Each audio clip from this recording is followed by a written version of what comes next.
ఈరోజే చైత్ర శుద్ధ నవమి అంటే శ్రీరామనవమి. చైత్రమాసంలో శుక్లపక్షం 9వ రోజు శ్రీరాముడు జన్మించిన పవిత్రమైన పండుగ. ఈ రోజున సీతారాముల కళ్యాణం, రాముడి జన్మదినోత్సవాలు అత్యంత వైభవపేతంగా జరుపుకుంటారు. తెలుగు సంవత్సరాది ఉగాది చైత్రశుద్ధ పాడ్యమి నుంచి ప్రారంభమయ్యే వసంత నవరాత్రులకు ఈ పండుగతో ముగింపు పలుకుతారు. శ్రీ మహావిష్ణువు 7వ అవతారమైన శ్రీరామచంద్రుడు భూమిపై అవతరించిన రోజే ఈ చైత్రశుద్ధ నవమి. సీతారాముల వివాహం జరిగిన దినంగా పరిగణించి అనేక ఆలయాల్లో, ముఖ్యంగా భద్రాచలంలో అత్యంత వైభవంగా కళ్యాణోత్సవం నిర్వహిస్తారు. ఈ రోజున భక్తులు ఉపవాసముండి శ్రీరామనామ సంకీర్తన చేస్తారు. నూతన సంవత్సరంలో సీతారాముల కళ్యాణం జరిగిన తర్వాతే ప్రజలు వివాహాది శుభకార్యాలు తలపెడతారు. చైత్రశుద్ధ పాడ్యమి నుంచి 9 రోజుల పాటు జరిగే వసంత నవరాత్రులు అంటే చైత్ర నవరాత్రులు ఈ శ్రీరామనవమి రోజున పూర్తవుతాయి. ఈ పండుగ రోజున ప్రత్యేకంగా పానకం, వడపప్పు తయారు చేసి దేవుడికి నైవేద్యంగా సమర్పిస్తారు. మరి ఎంతో పవిత్రమైన విశేషమైన ఈ రోజు శ్రీ సీతారాముల కళ్యాణ కథను విన్నా, చదివినా, చెప్పినా, వినిపించినా జన్మల పాపాలు తొలగి కోటి జన్మల పుణ్యం వస్తుంది, సకల శుభాలు కలుగుతాయి.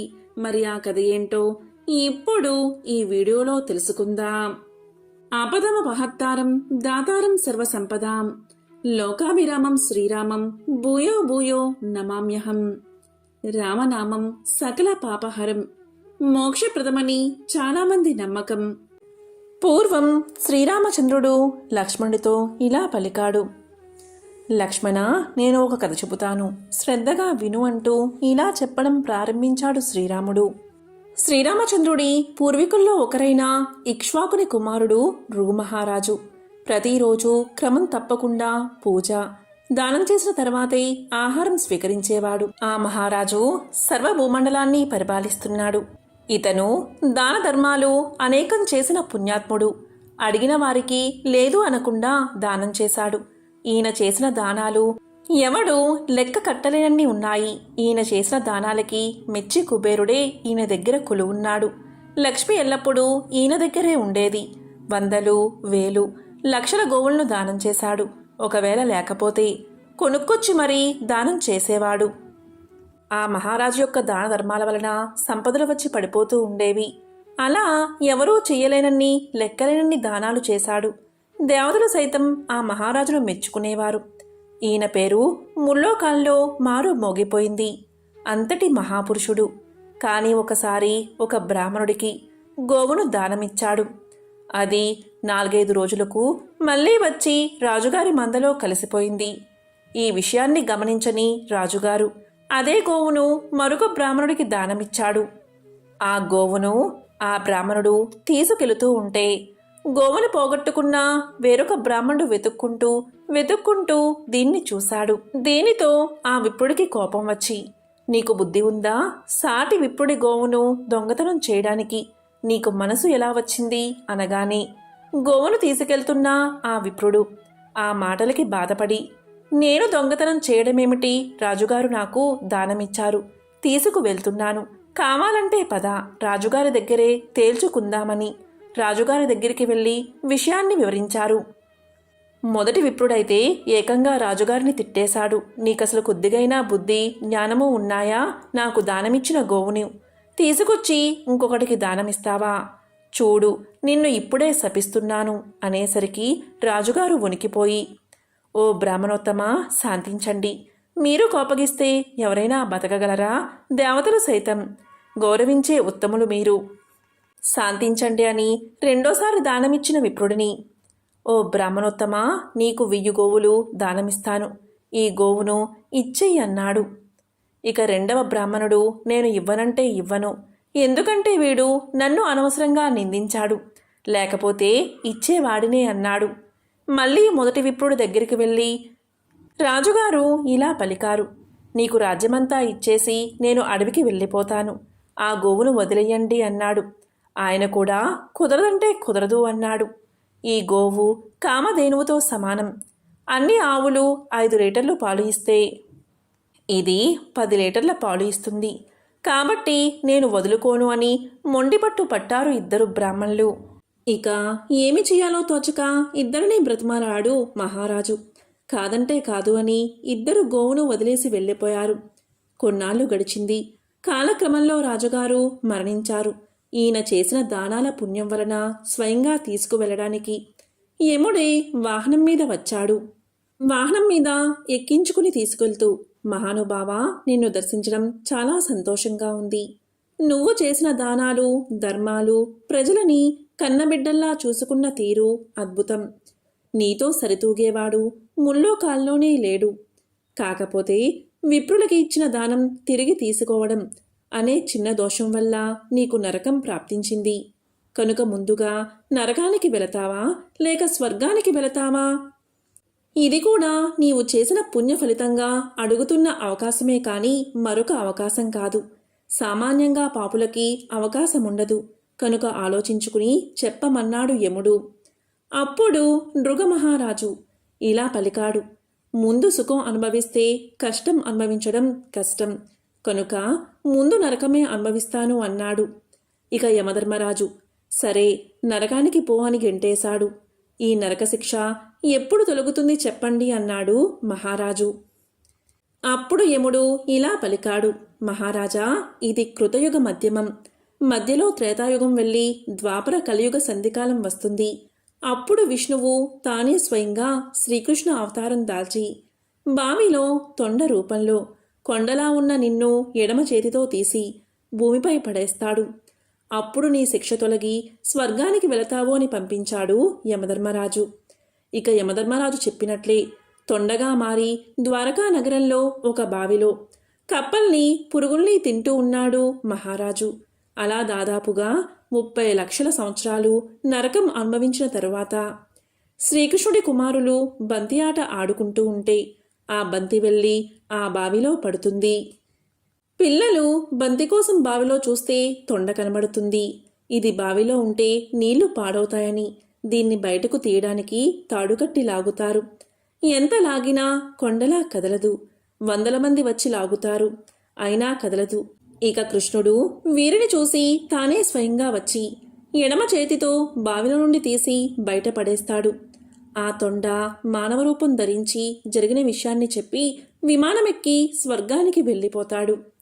కనుక మనం చేసే ప్రతి చిన్న తప్పు లెక్కలోకే వస్తుంది. కనుక మనకి నిర్దేశించిన పనులు చెయ్యాల్సిందే. తెలిసి కానీ తెలియక గాని తప్పులు చెయ్యవద్దు అని శ్రీరాముడు లక్ష్మణుడికి ఈ కథను బోధించాడు. ఇలా ఉండగా మర్నాడు రాముడు కొలువుతీరి ఉండగా ఒక కుక్క వచ్చి బయట మురిగింది. లక్ష్మణుడు ఆ కుక్క రాజుతో ఏదో ఫిర్యాదు చెయ్యకోరుతున్నదని తెలుసుకుని దాన్ని సభలోకి తీసుకువచ్చాడు. తలపగిలి ఉన్న ఆ కుక్కను చూసి రాముడు ఇలా పలికాడు. నీకు కలిగిన కష్టం గురించి నాతో నిర్భయంగా చెప్పు అన్నాడు. అప్పుడు ఆ కుక్క ఇలా పలికింది. ప్రభు, సర్వార్థ సిద్ధి అనే ఒక భిక్షువు నా తల పగలగొట్టాడు. నేను అతనికి ఏ అపకారమూ చెయ్యలేదు అంది.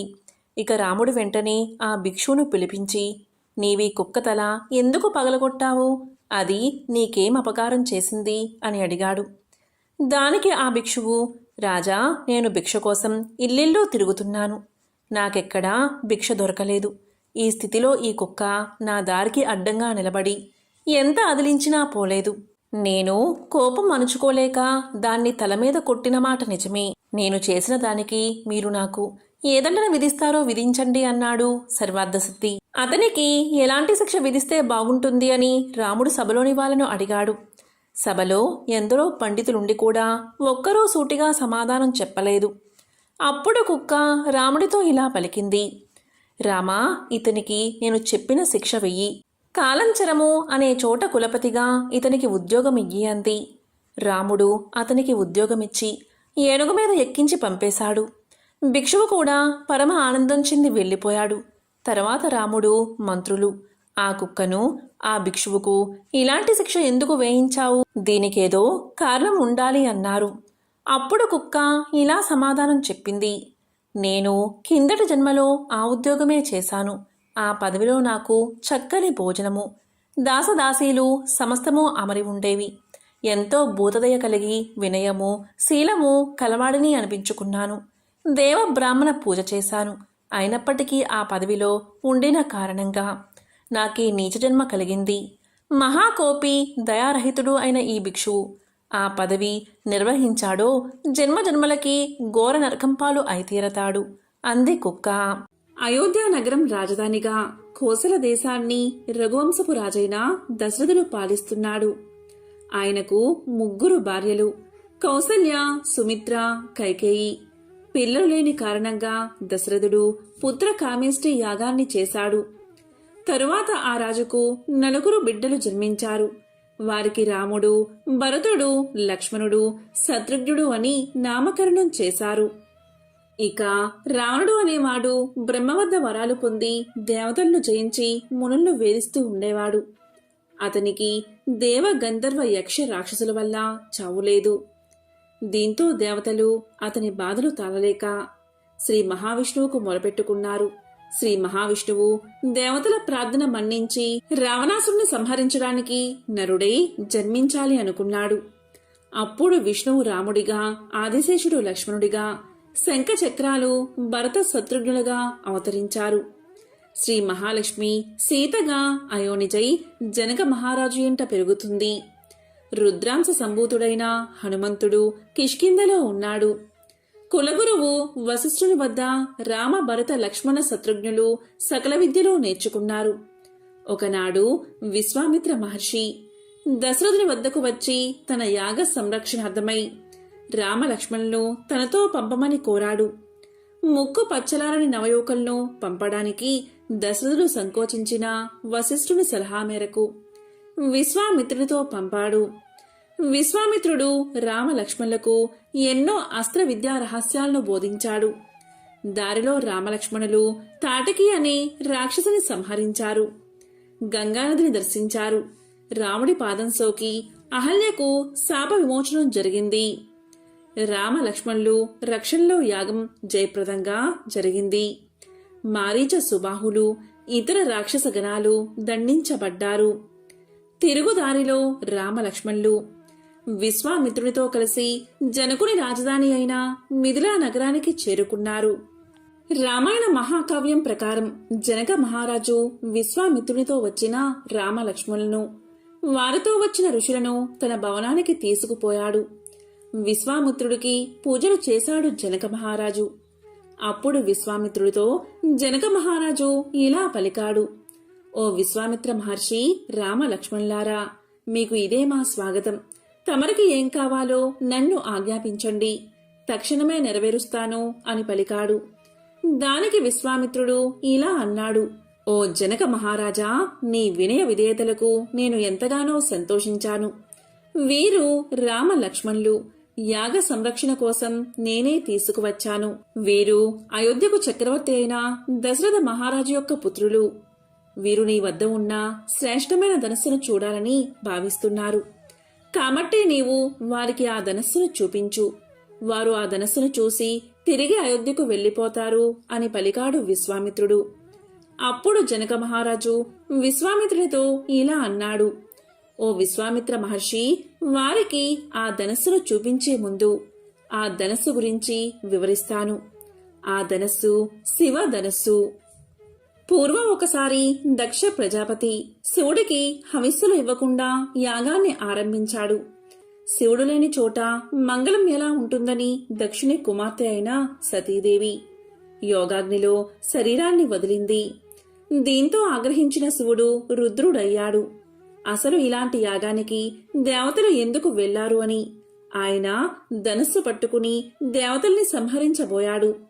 వెంటనే దేవతలు ప్రార్థించగా శివుడు శాంతించాడు. ఇక ఆ ధనస్సును జనక మహారాజు వంశంలో పుట్టిన దేవరాతుడు అనే రాజు వద్ద కొంతకాలం ఉంచారు. అప్పుడా దేవరాతుడు ఆ ధనస్సుని ఒక పెద్ద పెట్టెలో పెట్టాడు. చక్రాలున్న ఆ పెద్ద పెట్టెలో శివధనస్సు ఉండగా దాన్ని తొయ్యాలి అంటే దాదాపు 5,000 మంది కావాలి. అలా ఆ విదేహ వంశీయులు ఆ శివధనస్సుని రోజూ పూజిస్తూ పరమ పవిత్రంగా చూసుకుంటూ ఉన్నారు. నేను ఆ వంశంలోని వాడిని. తరతరాల నుంచి ఆ ధనస్సుని మా పూర్వీకులు పూజిస్తూ ఉన్నారు. ఆ విధంగా ఒకసారి నేను యజ్ఞం చెయ్యాలని సంకల్పించాను. యజ్ఞశాల నిర్మించడానికి భూమిని దున్నుతున్న సమయంలో అప్పుడు నాగేటి చాలులో నాకు ఒక శిశువు దొరికింది. భూమిని దున్నుతున్నప్పుడు నాగటి చాలుకి తగిలి ఒక బాలిక తనంతట తానుగా పైకి లేచింది. నాగటి చాలుకి తగిలి పైకి వచ్చింది కనుక, అలాగే భూమికి ఉన్నంత ఓర్పు ఉన్నది కనుక ఆమెను సీత అని పిలిచేవారు. జనకుడి కూతురు కనుక జానకి అని, మిథిలా నగరంలో పుట్టింది కనుక మైథిలి అని, దేహం మీద భ్రాంతి లేని విదేహ వంశంలో పుట్టింది కనుక వైదేహి అని సీతమ్మను పిలుస్తారు. ఆమె అయోనిజ, ఒక స్త్రీ కడుపుతో గర్భవాసం చేసి పైకి వచ్చింది కాదు. నా కూతురు అయిన సీత అద్భుతమైన సౌందర్య రాశి. ఆమెను చూసిన దేవతలు, రాక్షసులు, యక్షులు మొదలైన వాళ్లంతా ఆమెని తమ భార్య చేసుకుందామన్న వ్యామోహాన్ని పొందారు. అందుకని ఆమెని వీర్యశుల్కగా అంటే పరాక్రమం చేత గెలుచుకోబడిందిగా ప్రకటించాను. ఎవరైతే శివధనుస్సును ఎక్కుపెడతారో వారికే నా కూతుర్ని ఇస్తానని ప్రకటించాను నేను. సీతను వివాహం చేసుకోవడానికి ఎంతో మంది రాజకుమారులు ప్రయత్నించారు, కాని సీతను వివాహం చేసుకునేవాడు అత్యంత పరాక్రమవంతుడు అయి ఉండాలని నియమాన్ని పెట్టాను. ఆ విధంగా సీతాదేవిని వివాహం చేసుకునేవాడు గొప్ప వీరుడై ఉండాలని నియమాన్ని విధించాను. అందులో భాగంగా సీతను వివాహం చేసుకోవడానికి వచ్చిన గొప్ప రాజులకు నేను ఆ ధనస్సును చూపించి దాన్ని ఎక్కువ పెట్టమన్నాను. ఆ వచ్చిన వారందరిలో ఏ ఒక్కడూ కూడా శివధనుస్సును ఎక్కువ పెట్టడం అటుంచి కనీసం కదిలించలేకపోయారు. అందువల్ల నేను సీతను ఎవరికి ఇచ్చి వివాహం చేయలేదు. అలా నేను వివాహం చేయలేదని ఆ రాజులందరూ నా మీద కోపగించుకుని యుద్ధానికి వచ్చారు. నా రాజ్యాన్ని ముట్టడించారు. నా వద్ద ఉన్న సైన్యం వారిని ఆపలేకపోయింది.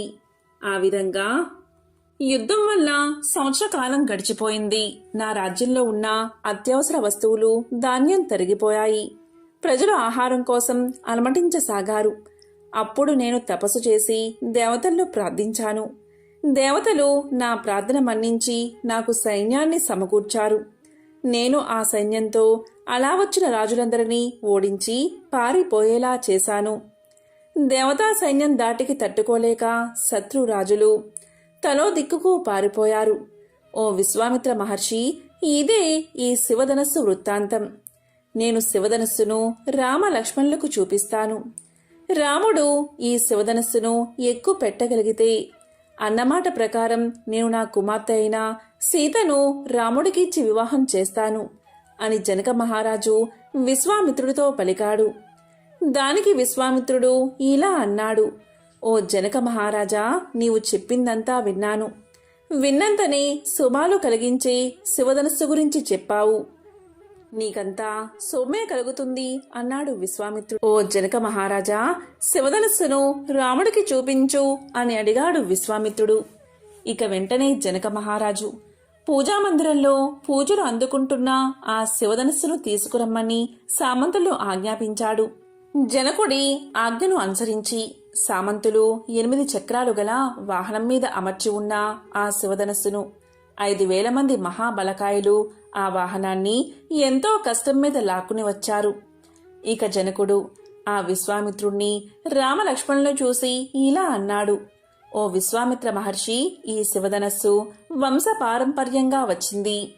దీనిని ఎంతో మంది రాజులు, రాజకుమారులు కనీసం కదిలించకపోయారు. మహారాజులే కాదు, చక్రవర్తులే కాదు, దేవతలు, గంధర్వులు కూడా దీన్ని కదపలేకపోయారు.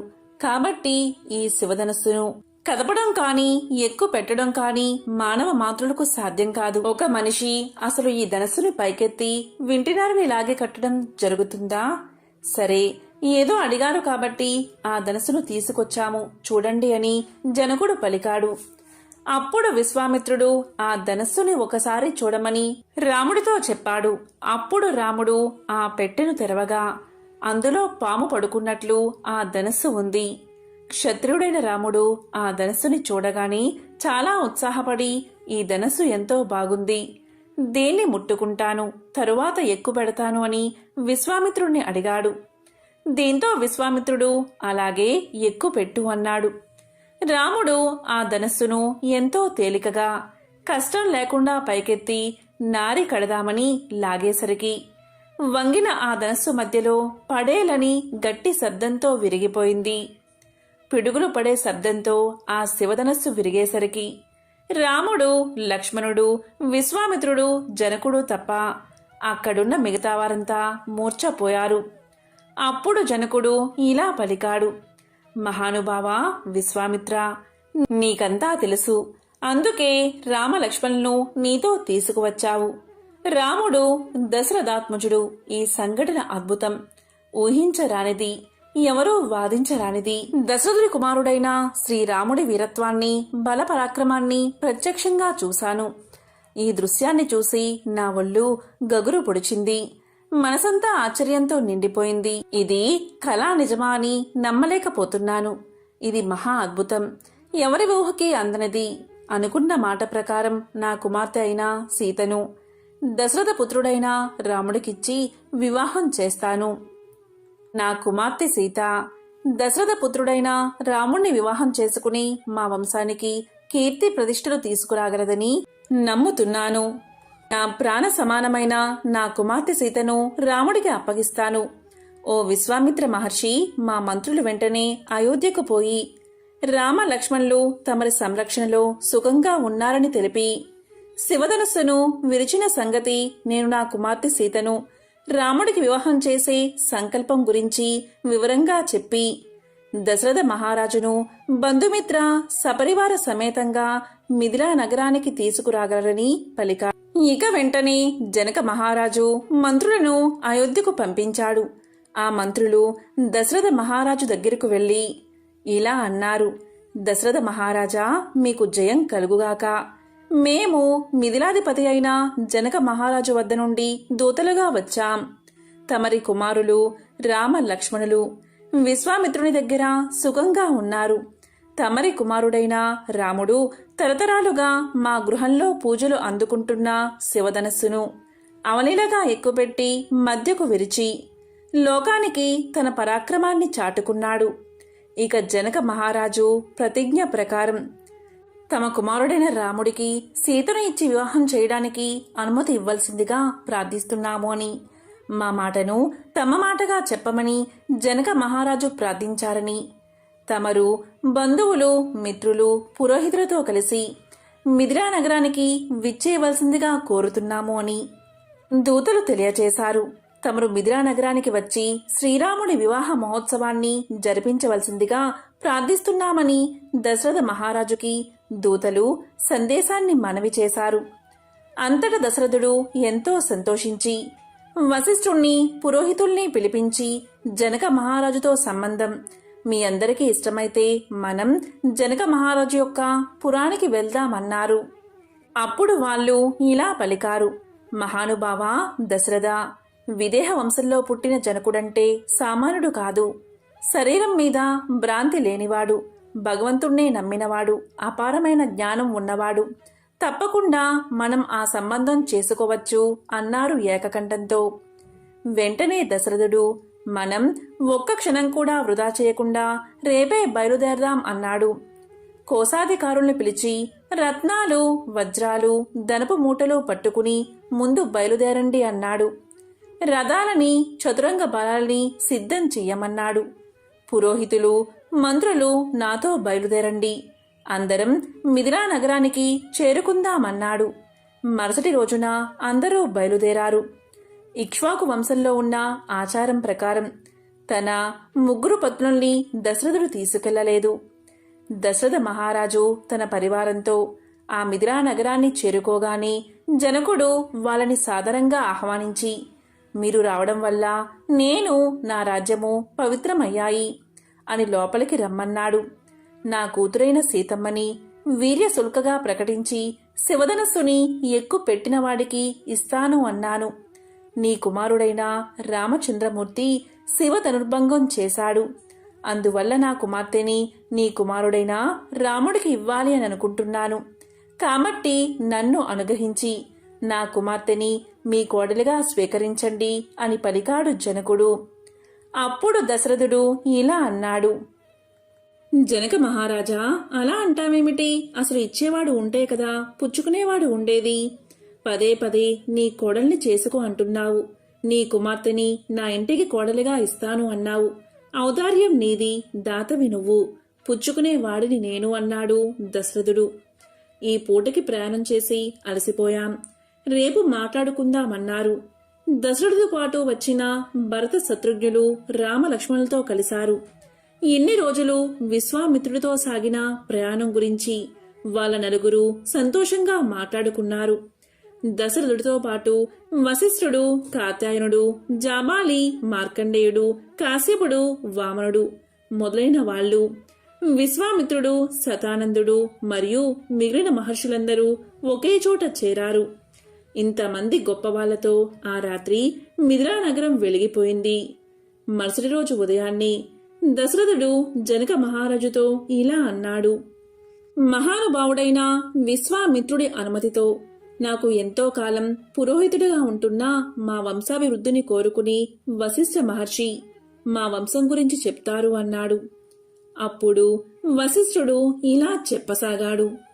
మొదట బ్రహ్మగారు జన్మించారు. ఆ బ్రహ్మ నుంచి మరీచి, మరీచికి కాశ్యపుడు, ఆయనకి సూర్యుడు, సూర్యుడికి మనువు, మనువుకి ఇక్ష్వాకు, ఇక్ష్వాకుకి కుక్షి, కుక్షికి వికుక్షి, వికుక్షికి బాణుడు, బాణుడికి అనర్యుడు, అనర్యుడికి పృథువ, పృథువకి త్రిశంకువు, త్రిశంకువుకి దుందుమారుడు, దుందుమారుడికి మాందాత, మాందాతకి సుసంధి, సుసంధికి ధ్రువసంధి మరియు ప్రసేనజిత్ అనే ఇద్దరు కుమారులు.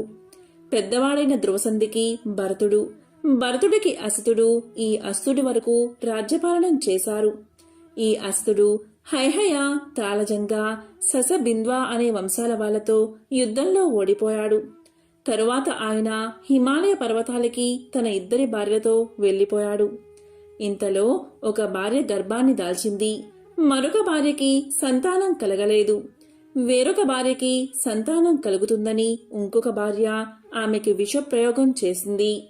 అప్పుడే అక్కడికి వచ్చిన చవన మహర్షి ఒక భార్య కడుపులో ఉన్న పిండాన్ని సంహరించడానికి రెండవ భార్య విషప్రయోగం చేసిందని చెప్పాడు. విషప్రయోగం జరిగినా చావకుండా ఆ విషంతోనే జన్మించాడు కనుక ఆ పుట్టినవాడికి సగరుడు అనే పేరు పెట్టారు. ఆ సగర చక్రవర్తి ఇద్దరి భార్యలలో ఒక భార్య కుమారులైన 60,000 మంది సగరులని కపిల మహర్షి భస్మం చేశాడు. మరొక భార్య కుమారుడు అసమంజసుడు, అసమంజసుడికి అంశుమంతుడు, అంశుమంతుడికి దిలీపుడు, దిలీపుడికి భగీరథుడు, భగీరథుడికి కాకుత్సుడు, కాకుత్సుడికి రఘువు, రఘువుకి ప్రవృద్ధుడు, ప్రవృద్ధుడికి శంకనుడు, శంకనుడికి సుదర్శనుడు, సుదర్శనుడికి అగ్నివర్ణుడు, అగ్నివర్ణుడికి శీఘ్రకుడు, శీఘ్రకుడికి మరువు, మరువుకి ప్రసుశ్రుకుడు, ప్రసుశ్రుకుడికి అంబరీషుడు, అంబరీషుడికి నహుషుడు, నహుషుడికి యయాతి, యయాతికి నాభాగుడు, నాభాగుడికి అజుడు, అజుడికి దశరథుడు, దశరథుడికి రామ లక్ష్మణ భరత శత్రుఘ్నులు. ఇది దశరథుడి వంశం. ఈ వంశంలోని రాజులు ఎన్నో వేల సంవత్సరాలు రాజ్య పాలన చేసి యాగాలు చేసి స్వర్గానికి చేరుకున్నారు అని వశిష్ఠుడు దశరథుడి వంశం గురించి జనక మహారాజుకు తెలియజేశాడు. ఇదంతా విన్న జనకుడు ఎంతో సంతోషించాడు. మా వంశం గురించి కూడా చెప్తానని జనకుడు చెప్పడం ఆరంభించాడు. మా వంశంలో మొదటివాడు నిమి చక్రవర్తి. నిమికి మిది, మిదికి ఉదావసువు, ఉదావసువుకి నందివర్ధనుడు, నందివర్ధనుడికి సుకేతు, సుకేతుకి దేవరాతుడు, దేవరాతుడికి బృహద్రథుడు, బృహద్రథుడికి సూర్యుడు, మహావీరుడు అనే ఇద్దరు కుమారులు. మహావీరుడికి సుద్రుతి, సుద్రుతికి దృష్టకేతువు, దృష్టకేతువుకి హర్యస్వుడు, హర్యస్వుడికి మరుడు, మరుడికి ప్రతీందకుడు, ప్రతీందకుడికి కీర్తిరథుడు, కీర్తిరథుడికి దేవమీడ, దేవమీడకి విబుధుడు, విబుధుడికి మహీద్రకుడు, మహీద్రకుడికి కీర్తిరాతుడు, కీర్తిరాతుడికి మహోరోముడు, మహోరోముడికి స్వర్ణరోముడు, స్వర్ణరోముడికి హ్రస్వరోముడు, హ్రస్వరోముడికి జనకుడు మరియు కుశధ్వజుడు. జనకుడికి సీతమ్మ అయోనిజగా లభించింది. తర్వాత ఊర్మిళ పుట్టింది అని జనకుడు చెప్పుకున్నాడు. సాంకాస్యం అనే నగరాన్ని పరిపాలిస్తున్న తన తమ్ముడైన కుశధ్వజుణ్ణి తీసుకురమ్మని జనకుడు ఆదేశించాడు. కుశధ్వజుడు వచ్చాక, నా 2 కుమార్తెలైన సీతమ్మని, ఊర్మిళని నీ కుమారులైన రామ లక్ష్మణులకిచ్చి వివాహం చెయ్యాలని అనుకుంటున్నాను. అలాగే నా తమ్ముడి కుమార్తెలైన శృతకీర్తిని శత్రుఘ్నుడికి, మాండవిని భర్తుడికిచ్చి వివాహం చెయ్యాలని అనుకుంటున్నాను అని జనకుడు దశరథుడితో పలికాడు. దశరథుడు దీనికి సంతోషంగా ఒప్పుకున్నాడు. తరువాత దశరథుణ్ణి తన 2 కుమారులతో మిథిలానగరంలో గోదానం, పితృకార్యం చెయ్యమన్నాడు. నేటికి 2 రోజుల తర్వాత ఉత్తర పాల్గుని నక్షత్రంతో కూడి మగుడు అధిష్టాన దేవతగా ఉండగా వివాహం చేద్దామని ఋషులు నిర్ణయించారు. దశరథుడు గోదానం, పితృకార్యం మొదలైన కర్మలు పూర్తి చేశాడు. తరువాత ఆయన 4 లక్షల గోవులను, బంగారు కొమ్ములు కలిగినవి ఒక్కో కుమారుడితో 1,00,000 గోవుల్ని దానం చేయించాడు. అలాగే బ్రాహ్మణులకి బంగారం, వెండి దానం చేశాడు. వశిష్ఠుణ్ణి, విశ్వామిత్రుణ్ణి పిలిచి వివాహానికి కావలసిన అగ్నివేది సిద్ధం చెయ్యమన్నారు. దశరథ మహారాజు కన్యాదానం పుచ్చుకోవడానికి బయట ఉండి జనక మహారాజుకి కబురు చేశాడు. మిమ్మల్ని అక్కడెవరన్నా ద్వారపాలకులు ఆపుతున్నారా? దశరథుడి ఇంటికి, జనకుడి ఇంటికి తేడా లేదు, మీరు తిన్నగా వచ్చేయండి అన్నాడు జనకుడు. అగ్నివేది సిద్ధం చేశాక అందులో అగ్నిహోత్రాన్ని నిక్షేపించారు. అక్షింతలని సమాహరణం చేయించారు. గంధ పుష్పాలు వేశారు. జనక మహారాజు ఆ అగ్నిహోత్రం దగ్గర నిలబడ్డాడు. రాముడు కూడా వచ్చి ఆ అగ్నిహోత్రం దగ్గర నిల్చుని ఉండగా సీతమ్మను తీసుకొచ్చారు. అప్పుడు జనకుడు రాముడితో ఇలా అన్నాడు. రామయ్య, నీకు సీత ఎవరో తెలీదు కదా? ఇదిగో ఈమె సీత. ఈమె నా కూతురు. నేను నీకు ఈమెను కామపత్నిగా ఇవ్వడం లేదు. నీతో పాటు ధర్మంలో అనువర్తించడానికని ఈ పిల్లని ఇస్తున్నాను. అందుకని ధర్మపత్నిగా స్వీకరించు. రామా, ఆడపిల్ల తండ్రిని కదా, అందుకని ఆనందంలో ఇన్ని మాటలు అనేశాను. కాబట్టి నన్ను క్షమించు. ఈమెని నువ్వు పుచ్చుకో. నీ చేతితో మా అమ్మాయి అరచేతిని బాగా రాసి పట్టుకో. సూర్యవంశం వాళ్ళకి అరచేతితో రాసి పట్టుకుంటే సుముహూర్తం.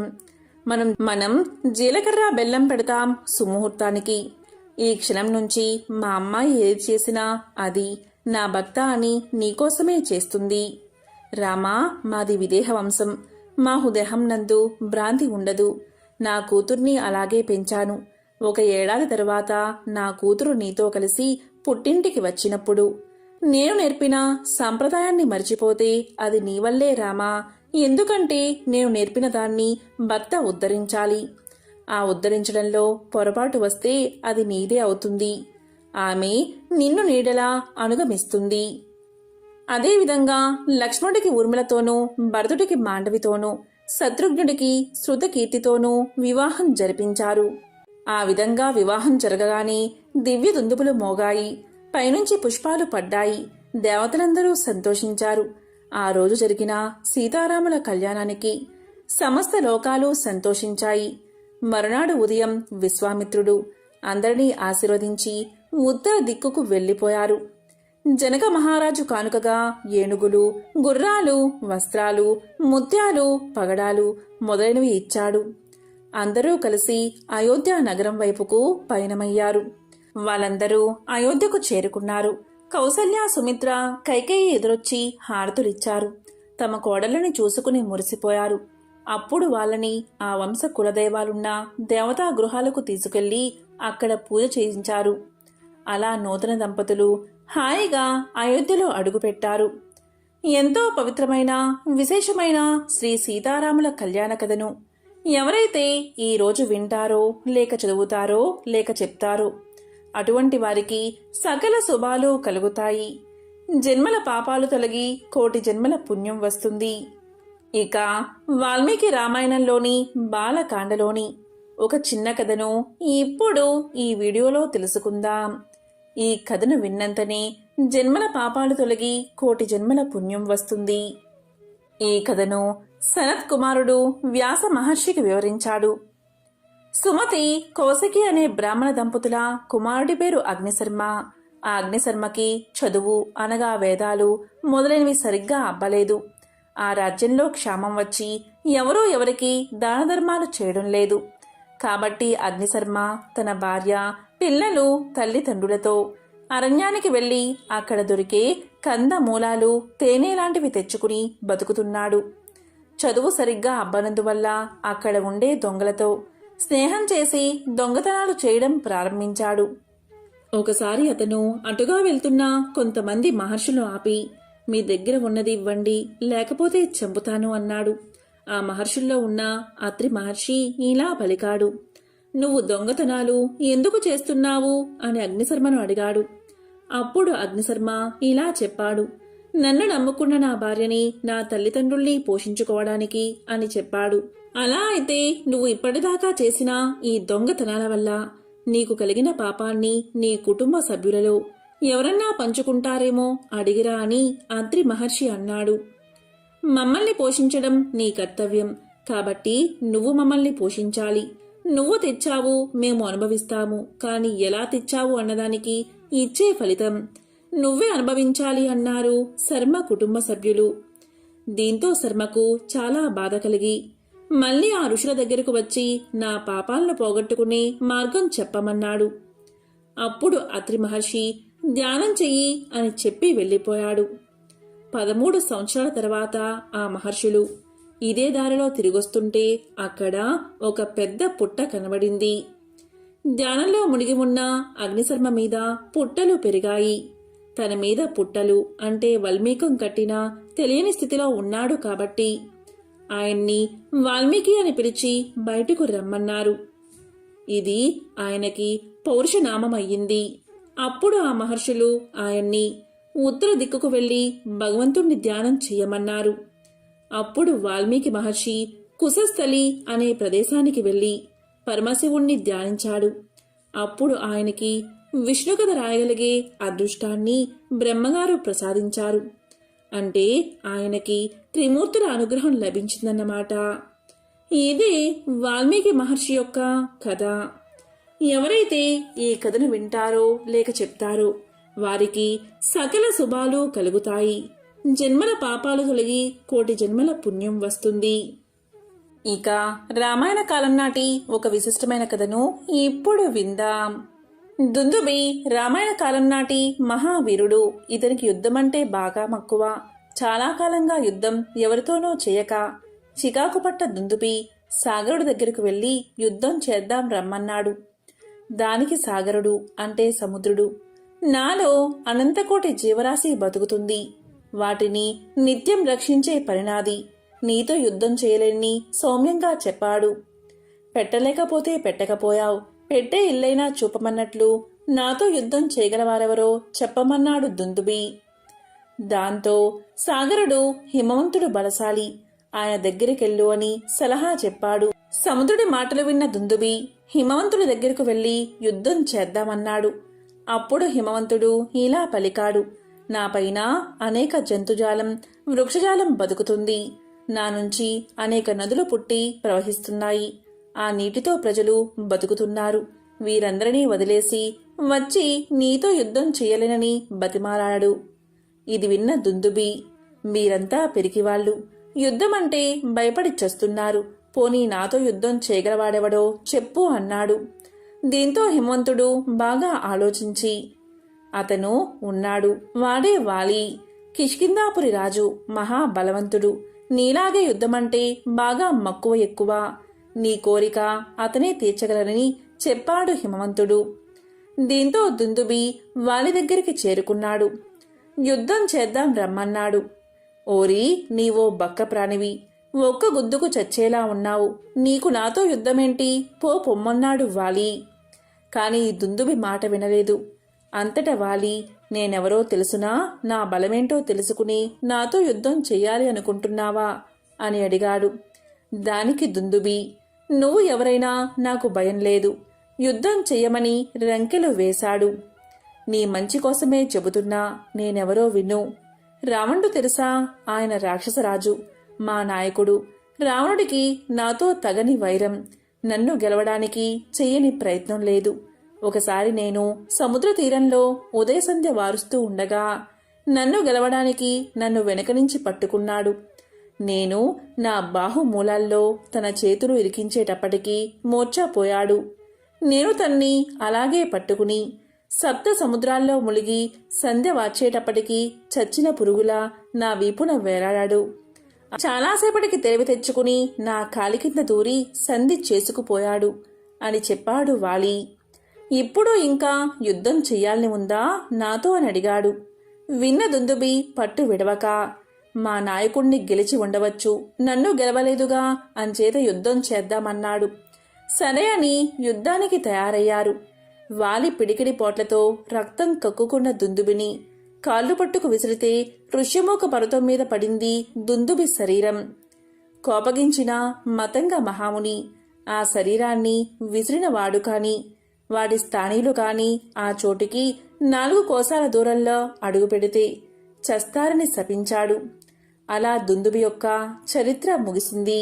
అయోధ్య రాజైన దశరథుడు రాణి కౌశల్యలు జరిపిన పుత్ర కామేష్టి యాగ ఫలితంగా కలిగిన సంతానమే శ్రీరాముడు. దశావతారాల్లో శ్రీరామ అవతారం ఒకటి. శ్రీరాముడి జనన సమయంలో అప్పటికే రాక్షసుడైన రావణుడు భగవరాధకులను, మునులను, దేవతలను ముప్పు తిప్పలు పెడుతూ లోకాలను అల్లకల్లోలం చేస్తున్నాడు. అటువంటి రావణుణ్ణి సంహారం చేసి ధర్మాన్ని రక్షించాడు శ్రీరాముడు. మరి ఎంతో పవిత్రమైన విశేషమైన ఈరోజు శ్రీరాముడికి సంబంధించిన ఈ కథలను వింటే చాలు సకల శుభాలు కలుగుతాయి. శ్రీ సీతారాముల సంపూర్ణ అనుగ్రహం మీకు లభిస్తుంది. శ్రీరాముడి కృప ఎంతటిదో తెలియజేసే ఒక కథను ఇప్పుడు విందాం. భారతీయ సత్పురుషులు, మహాత్ముల గురించి అనేక కథలు ప్రచారంలో ఉన్నాయి. అటువంటి కథల్లో ఇది ఒకటి. తులసీదాసు కాశీలో నివసిస్తున్నాడు. ప్రతి ఇంట ఆయనతో ప్రణీతమైన రామాయణ గ్రంథానికి సన్మాన సత్కారాలు లభించేవి. రామనామాన్ని భ్రమణంలాగా జపించేవారి ముందు ఆయన పవిత్రమైన తులసి మొక్కలా గోచరించేవాడు. అలాంటి పరమ భక్తుడైన తులసీదాసు భక్తుల సందేహాలను తీర్చేవాడు. ఒకనాడు ధనపాలుడు అనే ధనికుడు తులసీదాసు వద్దకు వచ్చాడు. అతను పరమ లోభి. అతను ఒక ఆశ్చర్యకరమైన ప్రతిపాదన చేశాడు. ఇంటింటా శ్రీరామచంద్రుడు అనేక ఉపచారాలతో అర్చింపబడుతున్నాడని ధనపాలుడుకు తెలుసు. ఆయన ఇలా పలికాడు, మహాత్మా, నాకు కూడా శ్రీరామచంద్రుణ్ణి సకల ఉపచారాలతో అర్చించాలని ఉంది అన్నాడు. దానికి తులసీదాసు, అలాగే చెయ్యి, నిన్ను అడ్డుకునేదెవరు అని పలికాడు. దానికి ధనపాలుడు, అది కాదు స్వామి, అర్చనకు పూలు, పళ్ళు, ధూపదీపాలు అవసరం కదా, వీటికి దమ్మిడి వ్యయం చేయకుండా అర్చన జరిగే ఉపాయం చెప్పండి అన్నాడు ధనపాలుడు. ఇక తులసీదాసు అమిత ఆశ్చర్యంతో ఆ లోబిని ఆపాద మస్తకం తిలకించాడు. అతని పిసినారితనం చూసి ఆయనకు జాలి కలిగింది. చాలాసేపు మౌనంగా ఉన్నాడు. చివరకు తులసీదాసు, మానస పూజ తప్పించి నాకు వేరే మార్గం కనిపించడం లేదు అని సమాధానం చెప్పాడు. దానికి ధనపాలుడు ఇలా పలికాడు, స్వామి, మానస పూజ అంటే ఏమిటి అని అడిగాడు. దానికి తులసీదాసు, నీవు అన్నీ చేస్తున్నట్లు మనసులో ఊహించుకోవడమే మానస పూజ. నీకు కావలసినన్ని ఉపచారాలతో ఆ విధంగా చేయవచ్చు. చిల్లిగమ్మ కూడా ఖర్చు కాదు అన్నాడు తులసీదాసు. ఇక ధనపాలుడి ఆనందానికి అవధుల్లేవు. ఇంతకాలం ఇలాంటి ప్రణాళిక కోసమే తాను ఎదురుచూశాడు. అయితే కాల్పనికమైన ఎక్కువ పదార్థాలు నివేదించాలి అనుకోలేదు. అందువల్ల ఏ విధంగా మానస పూజ చెయ్యాలో సవివరంగా చెప్పండి అని తులసీదాసును అడిగాడు ధనపాలుడు. అప్పుడు తులసీదాసు ఇలా చెప్పడం ప్రారంభించాడు. శ్రీరామచంద్రుణ్ణి 1 నిమిషం ధ్యానం చేసి ఆయన ప్రతిమను బంగారు సింహాసనంపై ప్రతిష్ఠించు. రకరకాల పుష్పాలతో అలంకరించు. ఆ పైన వేడి చేసిన ఆవు పాలలో కాస్తంత పంచదార కలిపి నివేదన చెయ్యి. పంచదార కలపడం మాత్రం మరువకు సుమా, నా రాముడు పంచదార లేని పాలు తాగలేడు. అనుదినం ఈ విధంగా మానస పూజ చెయ్యి, దమ్మిడి వ్యయం కాదు అన్నాడు తులసీదాసు. ఇక ధనపాలుడి లోభగుణం అటుంచి అతనికి నిష్టమెండు. తులసీదాసునే గురువుగా ఎంచి ధన వ్యయం లేని మానసపూజ మొదలుపెట్టాడు. పంచదార ఎక్కువ వాడకం జరుగురాదని ఒక చిన్న డబ్బా, ఒక చెంచా కొన్నాడు. అంతా ఊహలోనే, నిజంగా అవి లేవు.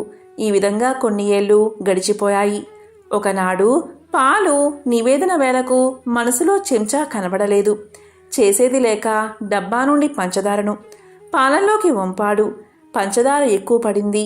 వెంటనే మనసులో ఉన్న పాలగిన్నెలో చెయ్యి పెట్టి కరగని పంచదార తీసివేయసాగాడు. 15 సంవత్సరాలుగా ఈ లోబి మానసిక పూజను స్వీకరిస్తున్నాడు శ్రీరామచంద్రుడు. అయినా అతని పిసినారితనం కించెత్తైనా తగ్గలేదు. ప్రభువుకు అమితమైన అనుకంపన కలిగింది. వెంటనే శ్రీరామచంద్రుడు అతని భక్తుడి చెయ్యి గట్టిగా పట్టుకుని, ధనపాల, పాలు కాల్పనికమే, పంచదార కాల్పనికమే. కాల్పనిక పంచదార కొంచెం ఎక్కువగా పడితే ఏమిటయ్యా ఉండనీయరాదు అని పలికాడు శ్రీరామచంద్రుడు.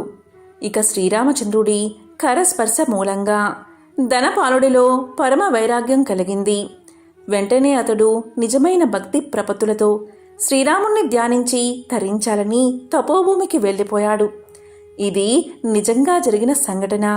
దీన్ని బట్టి ఆ రాముడి కృప ఎలాంటిదో అర్థమవుతుంది. ఎవరైతే ఈ కథను వింటారో లేక చదువుతారో వారికి సకల శుభాలు కలుగుతాయి. జన్మల దోషాలు తొలగి కోటి జన్మల పుణ్యం వస్తుంది. జై శ్రీరామ్, జై హనుమాన్.